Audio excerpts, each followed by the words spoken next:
This podcast contains graphic descriptions of death and decay. Please listen with care.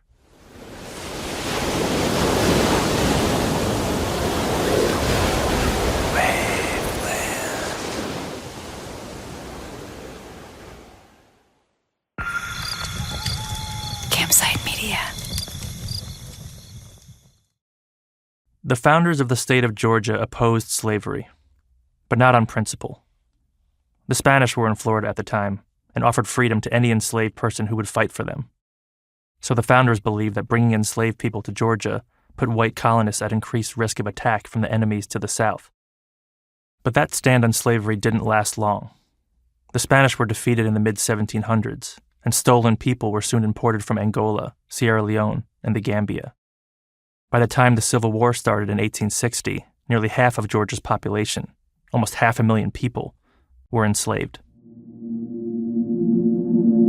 People who were enslaved were forced to work under the threat of violence, rape, and family separation. Conditions were so bad that on one plantation in Georgia, 10% of the people enslaved there died every year. In 1864, a boy named Monroe was born into slavery on a plantation in northwest Georgia. Monroe was listed as mulatto in a later census, meaning the child of one black parent and one white. It's unclear who exactly his father was, but most likely one of the white men whose family owned the plantation. The war ended a year after Monroe was born. Black people in Georgia were freed. Slavery was now illegal, but many blacks lived in devastating poverty and still worked on white-owned plantations well into the 20th century. Monroe's mother got married, and he took his new stepfather's last name, Marsh. Monroe Marsh later had 6 children, and one of his sons had a boy named Tommy Ray Marsh, born in 1926.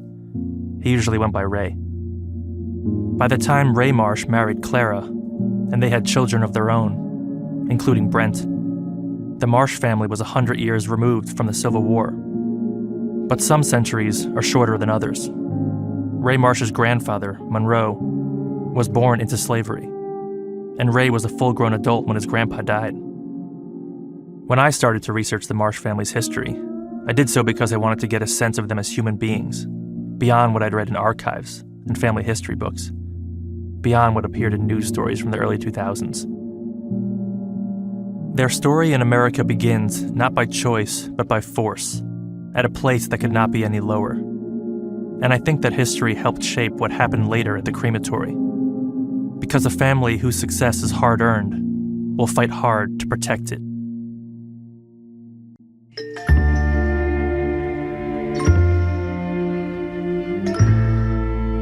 From Waveland and Campsite Media, this is Noble. I'm Sean Raviv. Episode 6, The Marshes.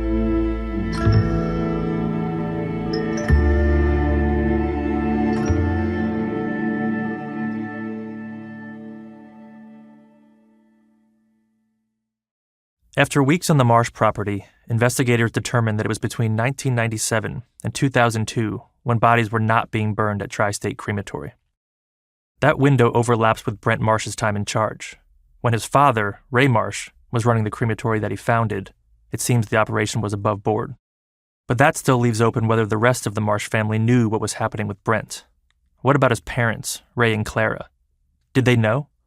And if they knew what Brent was doing, what could possibly motivate them to hide it?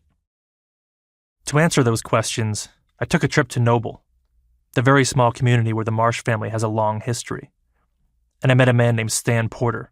Back up a little bit, pull over there and turn around, because cars come over this hill so fast that you would not have a chance if you backed out into the street. Stan Porter grew up in Noble on his grandfather's farm, about a mile as the crow flies from the Marsh property and Tri-State Crematory. Stan is 72 years old, a tall and burly retired banker. He's bald, but with a gray walrus mustache, like Wilford Brimley. He's the kind of guy I could imagine sitting at the Dairy Dip Diner in Lafayette with a bunch of other old-timers, talking about long-ago football games over cheeseburgers and fries. Stan is well known in Noble, and in all of Walker County. He was chairman of the local technical college for a while, served on the board of a hospital, and he used to be president of the Walker County Chamber of Commerce. And Stan was kind enough to show me and my producer Johnny Kaufman around Noble, where he grew up, and where he lives today. So if we want to see Noble, where should we turn left? Turn left. As I drive, Stan points out a lot of stuff that used to be around here. Noble is mostly a residential area, a bedroom community for Lafayette, the seat of Walker County, and Chattanooga, the much larger city just north in Tennessee. Noble is like a village without a center, or even really a clear gathering place. Even though most of the old businesses in Noble have been torn down, the legacies of Stan's family and the Marsh family are all around, sometimes right on top of each other. That's the store that Ray Marsh built, and that's where my barbecue restaurant was. I'll show you that. To the right or left? Left. Sorry. Take a left. A few decades ago, Stan had a little barbecue restaurant in Noble on Highway 27. After the restaurant closed, Ray Marsh bought the property and built a general store in the same exact spot. When Stan was growing up, his grandparents hosted big barbecues where they'd fry up meat skins in a big lard pot, throw hams in the smokehouse, and put out sweet tea and lemonade. Their family and friends would dance late into the night to the R&B tunes of WLAC out of Nashville. There were few, if any, streetlights in Noble back then, so when families walked home after, they did so in the dark. But Stan remembers that as a kid he could somehow still see at night. As in lots of small towns, kids in Noble had night vision. The center of life for Stan and his family was a little white country church, constructed long before Stan was born. It was called New Home Baptist Church. In the late 19th century, freed black people left white churches for their own places of worship across the South, no longer needing to conduct their services in secret. New Home began as a brush arbor in 1907, basically a structure made of logs and branches where people could worship together. A couple years later, a cornerstone was laid for the permanent church, and among the 17 attendees that day was its founder, Monroe Marsh, Ray Marsh's grandfather and Brent Marsh's great-grandfather, who was born into slavery. Stan's grandfather was one of the church's original deacons, and now, more than 100 years later, Stan is a deacon at New Home. This is the church on your left. It's called New Home Baptist Church. Mm-hmm. Yeah. Just a little small community church. What's it look like on the inside? Nondescript, just like an old country church. After the church, Stan directs us to a cemetery just a couple turns away. It's small and serene, with about 50 or so graves surrounded on three sides by tall trees. It's the Marsh family cemetery. This is still maintained by the Marsh family. Stan has family here too, because he's not just neighbors with the Marshes. He's also related to them. It's a little complicated, but Stan's mom's sister was married to Ray Marsh's uncle. The point is, the Marshes aren't just friends of Stan's. They're family. This is my aunt and uncle right here. She was my mother's sister. She died in 2002.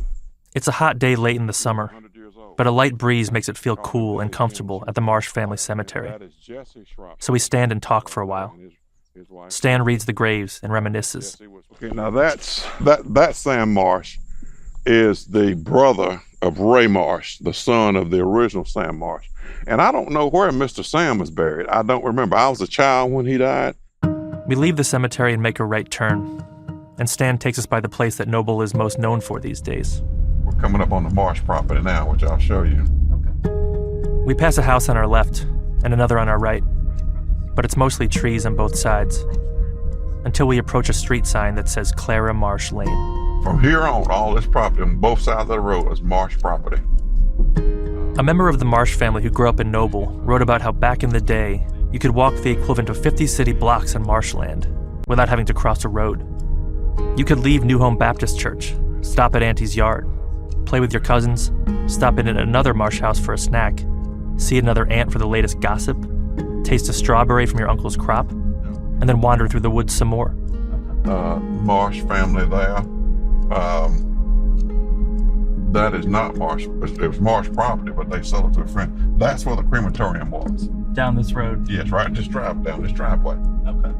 And it was in that field right there. And out in that field. We drive slowly past the old entrance to the crematory. It looks like a normal driveway. No sign or anything. Where the crematory building stood is now just an empty field. Could you see the crematory building from the road? Yes. Like if you were right here. And it was several buildings. It wasn't just one building. It was several buildings down there. They tore them all down. In this moment, what I really want to do is turn down that drive, knock on the door, and speak to the Marshes who still live there. But I'm still talking to their lawyer, McCracken Poston, about setting up an interview. And so we just drive past. One reason I've tried so hard to interview the Marsh family is because I'm a white man reporting a story with a black family at the center. And I know I'm at risk of diminishing their perspective. I want them to tell their story. Stan tells me he spoke with the Marsh family before agreeing to do this interview. So in a way, he's acting as a proxy or spokesperson, not just as someone who grew up and lives in Noble, but also for the Marsh family. It's not the same as talking to the Marshes themselves, but like I said before, Stan is family and has known them his whole life. So when we go to Stan's house to sit down and talk, I'm hoping that'll help me understand who the Marshes are as people. But when we get to Stan's, he tells me even more than I expected.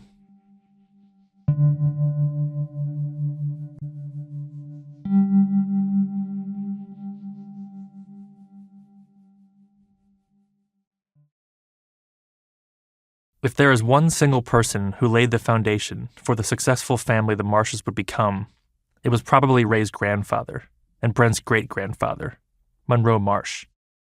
Born enslaved in 1864, Monroe would go on to create a proud legacy for future Marshes and embody the family motto: you don't look up, you don't look down, you look them straight in the eye.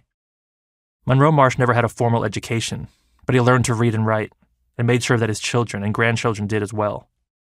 He opened a lumber company in nearby Chickamauga around the time of World War I and built it into a mini empire in North Georgia. He owned a sawmill, a planing mill, and delivery trucks. The mill employed blacks and whites and stayed open for nearly 50 years. The success of the sawmill seems kind of miraculous now. It was owned by a black family in an almost all-white county at a time when racial violence was rampant across the South. And it opened around the same time that a black man named Henry White was lynched just down the road in Walker County. But the Marshes were known for their American-as-can-be entrepreneurial spirit, and Ray apparently inherited that spirit from his forebears. Here's Stan Porter. Ray was driven. If he saw a need, he went for it. He did what he had to do to make it successful. He worked very hard. He employed a number of people. Was it easy? I'm sure it was not. But he was a man who was focused in the direction that he wanted to go. Ray was well-liked and well-respected in this community, and he was light-complected. So that probably helped him as well. Like Stan said, Ray had relatively light skin. He was once asked about this in a deposition related to a different case, where he served on the jury, and I got a hold of the transcript. For whatever reason, the lawyer questioning him was interested in the color of Ray's skin. And for whatever reason, Ray was feeling surly that day, and all he was interested in was giving the lawyer a hard time. The lawyer asked him, "Mr. Marsh, just for the purposes of the record, you're black. Is that correct?" And Ray said, "I don't know." "You don't know if you're black or not?" "I've got a lot of white people that say I'm their cousin, so I don't know whether I'm black or not." "You honestly don't know whether you're white or you're black?" "I don't know. Colors have never bothered me." "Would you say that in Walker County that you were perceived as white or black?" "I wouldn't know. I wouldn't say. I can go anywhere I want to in Walker County. Did it all my life." Ray had a lot of different jobs when he was younger. As a kid, he worked in the family sawmill. After high school, he was in the Army for 2 years. He had his own construction company for a while. He worked at a TNT plant and at the post office. Even before Ray met Clara, he lived on the land where he would later open Tri-State Crematory. And Ray's property was a common place for people in Noble to hang out. He owned horses and built a go-kart track for kids like Stan to race. Ray even had a real boxing ring, elevated off the ground and everything. And on weekends, there were fights. It would be various men in the community. There was a preacher in Chickamauga. His name was D.B. Cheney. He was a very good boxer. And then there were guys from various areas around Somerville and Rome and even Chattanooga. They would come down here for boxing matches. So it wasn't like some local kids learning to box. These were like actual. These were guys that could box. Yeah, you didn't mess with these guys. Also on the property, Ray ran something like an Elks Lodge, a place where adults could hang out while the kids were racing go-karts. But one day, young Stan found his way into the club. We snuck in there one time as little boys, and we snuck a couple of beers out. And next time we went in there, he took them out because he would not allow us to do stuff like that. That was for adults. And he did a lot of things in the community for the kids. I remember as a Boy Scout, he would let the black Boy Scouts come down and camp on his property down there. But sleeping on the ground wasn't for me. My idea of roughing is a Holiday Inn and no pool. But yeah, he did all sorts of things like that. He worked with the community to help the youth. And Ray hosted big blowouts. They would sponsor hay rides from Chattanooga to Rays on the Lake, is what they called it. At Rays on the Lake, there was food and drink and sock hops for teenagers to come and dance together by the water. How many people would come to these type of gatherings? Oh my gosh, it would probably be 100 people or more because they would come from Chattanooga. And mostly relatives and friends of your family and their family? No, they would advertise on the radio. And back during that time, they called it hay rides, and they would have big flatback trucks, and they'd load up kids on it, and they would drive from Chattanooga down here, and they would get out, and it's a lot of land over there, so they would get out and they would dance and all that sort of thing there at the cabin. I wish so bad I could have gone to one of these Rays in the Lake parties, taken the hay ride from Chattanooga with the kids, stood by the lake under the moonlight, seen all the people dancing and having a blast in Noble. After all I'd seen in court documents and heard during talks with police and families, this was the first time I could really picture good times, beautiful times it sounds like, on the Marsh property. Clara Campbell moved to Walker County in 1960. At the time, schools were still segregated, and there was a shortage of black teachers. Clara was from South Carolina, but she came down and taught English at the black high school, Hill High. At some point, she met Ray, who would have been a catch. Pretty well-to-do man with a large property, who everyone seemed to think highly of, even white people. Part of the Marsh family that owned the lumber mill. The guy who ran the parties at Rays in the Lake. Clara and Ray got married in 1969. And Clara, now Marsh, was a pretty good catch herself. An educated, attractive, and no-nonsense young woman. She taught at Hill High until schools were desegregated in Walker County in the mid-1960s.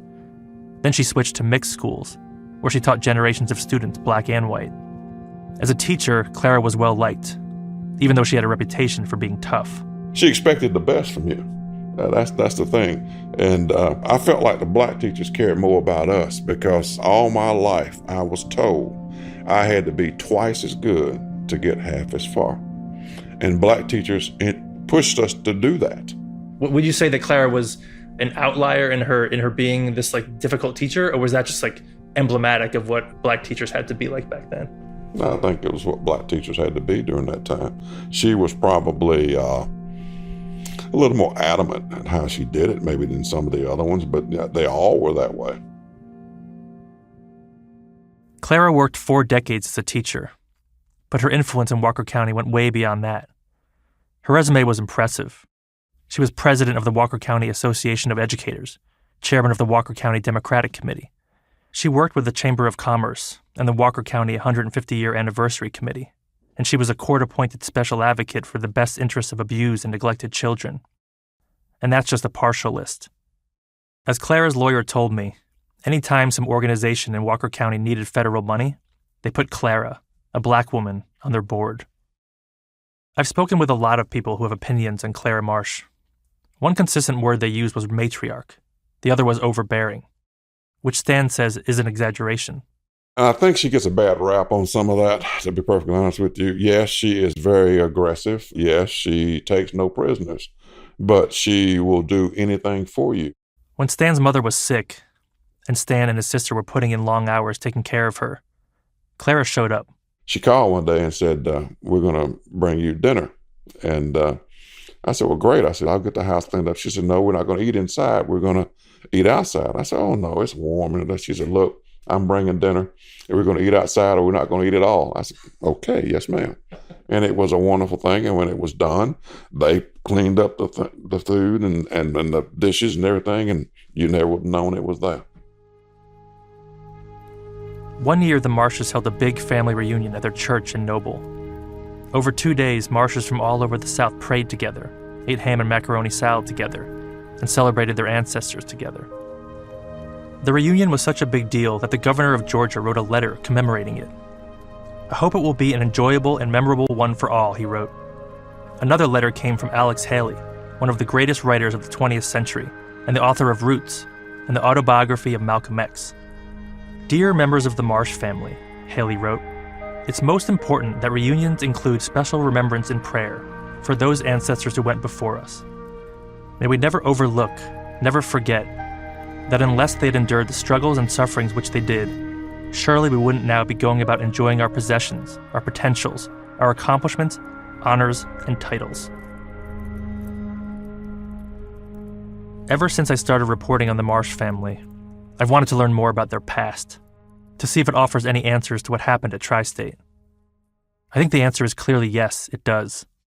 The family seems to have succeeded despite coming from Noble, this very small place, despite being descended from people who were enslaved, despite living in a place where schools were only desegregated in the 1960s, and despite being a black family living in a very white county. Ray and Clara Marsh had made it in Walker County. They had kids, good jobs, owned land all over, were prominent members of their church, and were generally cemented as leaders in the community. At one point, Clara Marsh was named Walker County Citizen of the Year, and March 12th was declared Ray Marsh Appreciation Day, in honor of Ray's service, and for being, quote, an outstanding citizen, an honorable man of high moral character and honest business practices, a wonderful husband and father, and a beloved friend. For many years, a big part of Ray's service to Walker County, and to Northwest Georgia and its adjoining states, was helping with funerals. And around 1970, he began digging graves.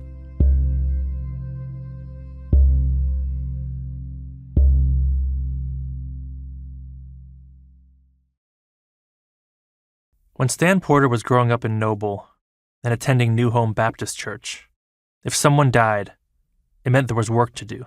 The men of the church met, and they said, we have to go dig the grave. And they would take lanterns out in the field at night, and they would take them. I mean, he dug a 6-foot grave, big enough to put a casket in, so it took a while. The men would include young Stan, let him get down in the grave and play with the dirt, before they'd pull him out and finish the job. Ray Marsh saw the strain that this put on the members of his church, and so he started a grave digging business. He dug graves from here to Alabama, I think as far south as Cartersville, and all up in Tennessee. He went to a rent hall place and rented his first backhoe, and he started going out digging graves. And the business just flourished from that. And so at one time, he ran about 3 or 4 crews digging graves and putting vaults in. As a matter of fact, he manufactured his own vaults at one time. Ray's involvement in all these funerals sparked another business idea, a crematory. Back then, if you wanted a body cremated, you had to send it to Atlanta. But he knew there would be demand up in Northwest Georgia for an option that was far cheaper than a typical burial. So in 1982, Ray bought a $20,000 power pack furnace, which weighed approximately 11 tons. He had to leave one wall of the 988-square-foot crematory building unbuilt in order to install the thing. He told a reporter back then that he'd have an assortment of urns available for customers. It will be a one-man operation, he said. I remember when he said he was going to do it, those of us here in the community were not happy about it. We thought it would smell, and he assured us that it wouldn't. And because he said the temperature was so hot and that other. But again, he saw a need for it. Cremations were starting to become popular, and so he bought that crematorium and had it installed over there. Was he pretty proud of it? I'm sure he was, yeah. I mean, at that time, he had the only crematory around here. For years, Ray ran the crematory, and 90% of his business came from funeral homes, who used Tri-State as a third-party service. It wasn't always smooth sailing. In 1991, a new Georgia law was passed. It said that if you ran a crematory in Georgia, you had to be a licensed funeral director. That would have required Ray, already in his 60s, to go back to school, get a degree from a funeral service college, and apprentice for at least 3,920 hours, over a period of no less than 2 years. In other words, he'd have to train to become a full-on funeral director.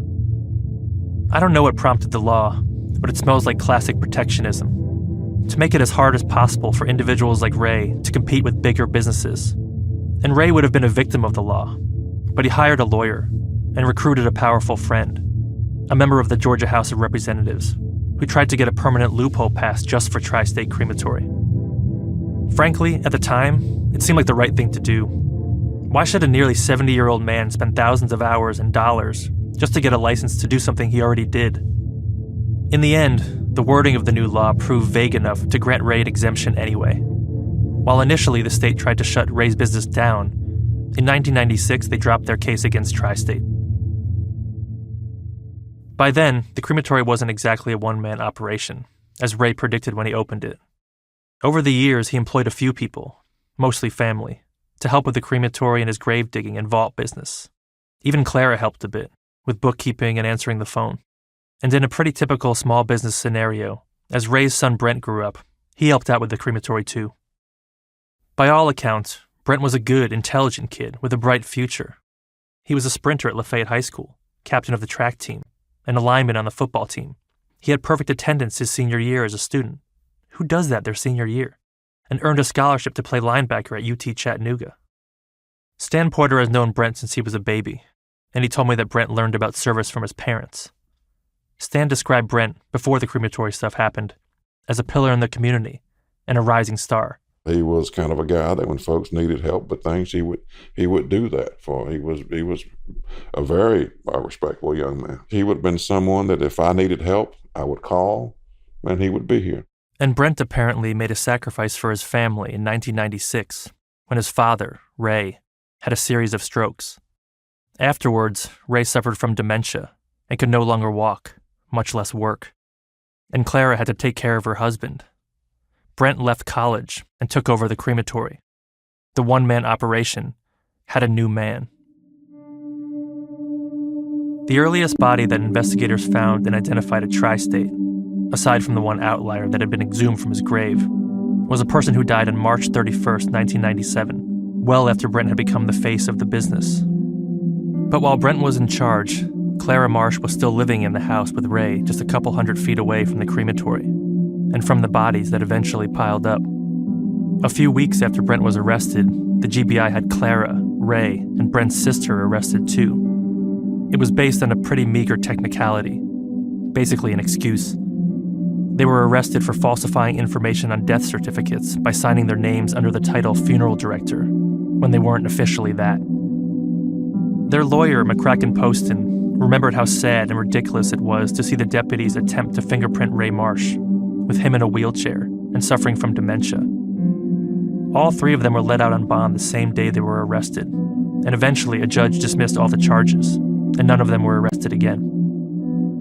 It's very unlikely that Ray was aware of Brent's doings, given his health, but that still left open a difficult and ugly question about Clara, who lived so close to the crematory building. I asked a lot of people about this, including Special Agent Greg Ramey. How can somebody have that going on there and you not know that it's going on there? You know, I mean, your kid comes in the house smelling like pot. Well, he's probably been smoking pot. So do you think he grows it or you think he goes out and buys it? I don't know. You got woods behind your house. You see him going out there with a shovel and stuff. Okay. You probably suspect he's growing pot, but you don't know it for 100%. I think she knew what was going on. Can I prove that 100%? No. But does the geography of the property indicate more towards it'd be really easy for them to know, or it's possible they wouldn't know? Unless she got out, walked into the buildings, she could conceivably say, I didn't go in the retort building, I didn't go in that building, I didn't go in this barn. I came here, I parked here, I got out, I went in the house. So that's a possibility. It's a possibility. Okay. I mean, it's possible that she didn't know. I sort of doubt it, but, you know, I don't know. Greg seems to be split on Clara. Like as a regular citizen of Walker County, he's of the opinion that Clara knew. But as an investigator, he knows he can't back it up with hard facts. I also put this question to the Marshes' lawyer, McCracken. Everybody that really knows Clara would know that she would not allow that to happen. I will never believe that the family knew things were as bad as they were. because it took several attempts at getting law enforcement out there that nothing panned out. What do you think, and this is just theorizing obviously, but what do you think Clara might have done had she known what was going on? Well, I think she would have whipped things into shape in all likelihood. I don't know how at that point, because once you're behind and you haven't given the right body remains to the right person, I don't know what she could have done. I can't imagine that she would have known. But I think they also felt this is Brent's operation now. We don't need to push him. It's his now. Let's let him feel like it's his. And they pretty much washed their hands of the place and let him operate the whole thing. In the early 2000s, Clara was asked by lawyers in a deposition about her involvement in the crematory. She had a pretty incredible response. Here's what she said to the attorney interrogating her. "You're thinking, I'm talking to a lady who taught 40-some years and with a master's degree, so I expect her to be very intelligent about a lot of things. And I promise you that I am, about a lot of things. But about my husband's business, that was my husband's business." Clara denied any knowledge of what was going on at Tri-State, of Brent not burning the bodies, of there being bodies on her property, period. If you look at a map of the property and where the bodies were found, none of them are really near Clara's house. The vast majority are behind some buildings opposite Clara's, and probably couldn't be seen from her windows or where she parked her car. So like Greg said, it's possible she didn't know.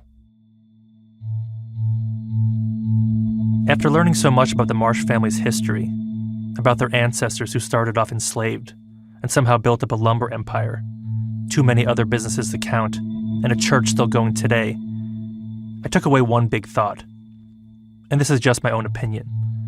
That this family, this pretty amazing family, had succeeded against all odds, and they had a lot to lose. And like any family that has a lot to lose, they would probably do a lot to protect it. Not just the physical things gained, not just money and land, but reputation and legacy. I asked myself, if it were my son or my brother, and he did something like what Brent did, something huge and unforgivable, what would I do if I found out? Would I immediately run to the police and make my family suffer the collective punishment, the public shame, the potential ruin of all they'd done over 100 years? Or would I turn a blind eye and hope he corrects it, somehow? I'm not saying this is what happened. I'm just saying I can sort of picture it. The victims of Tri-State, the families, were so angry because they wanted nothing more than to protect their relatives, to defend them even after they died. If Clara knew what Brent was doing, and she kept it a secret, she was probably trying to protect her family too, the living and the dead, to protect their memories and honor, to protect everything they had accomplished. If that was the case, to me, this is not a paradox, but a parallel between the families and the Marshes. It's actually something that links them. But as Brent's trial approaches, the families aren't exactly interested in the Marshes' past. They want to know why Brent did this, and they want to hear it from the horse's mouth. But at this point, Brent hasn't said more than a few words in public, and whatever is in his head is still a mystery. Everybody kept saying, we never found out why. And it just seemed like a bit of anger behind that. We never found out. We weren't given the reason why this happened. And I thought, well, here, I'll give you the reason. I'll give you what was going to be the defense. That's on the next episode of Noble.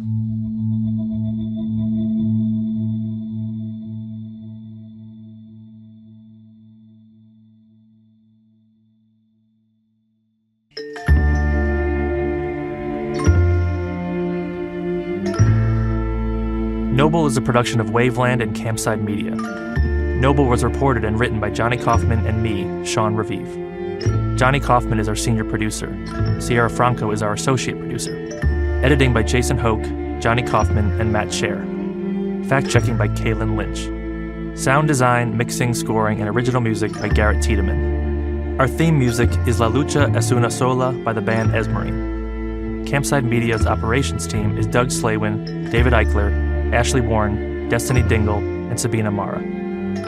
Jason Hoke is the executive producer at Waveland. The executive producers at Campside Media are Josh Dean, Vanessa Gregoriadis, Adam Hoff, and Matt Scher.